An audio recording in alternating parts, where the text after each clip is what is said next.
খুব সুন্দর কবিতা আরুষি বলেছেন। আরুষিকে খুব ধন্যবাদ। আরো বড় হোক এসব শিল্পীরা, ছোট ছোট শিল্পীরা, তাদের শিল্পকলা ভবিষ্যতে। ফার্স্ট টাইম স্টেজ পারফরমেন্স করলো আমার মেয়ে।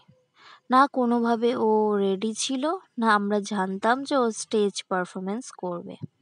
হঠাৎই মেলায় ঘুরতে গিয়েই এটা হয়েছে। কিভাবে হয়েছে সবটাই বলবো, তার আগে ইন্ট্রোটা দিয়ে নিই। Hello friends, welcome back to my channel.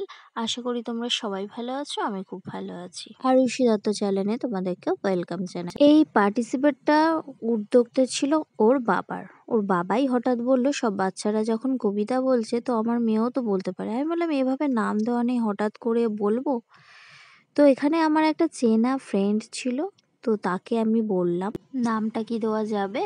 ও বলল হ্যাঁ, কেন দেওয়া যাবে না, আর মেন মেলাটা ওদেরই, মানে ওরাই সবকিছু অর্গানাইজ করেছে। তো এখানে পুজো হয়, মানে বিষ্ণুবাড়ির মেলা বলেই বিখ্যাত। যারা বোড়াল থেকে দেখবে তারা অবশ্যই জানবে। তো আমি ভেবেছিলাম মেয়ে হয়তো ভয় পাবে বা চুপ করে দাঁড়িয়ে থাকবে, না ও কোনোটাই করেনি। ও ভয়ও পায়নি আর চুপ করে দাঁড়িয়েছিল না। চলো আজকের জন্য টাটা।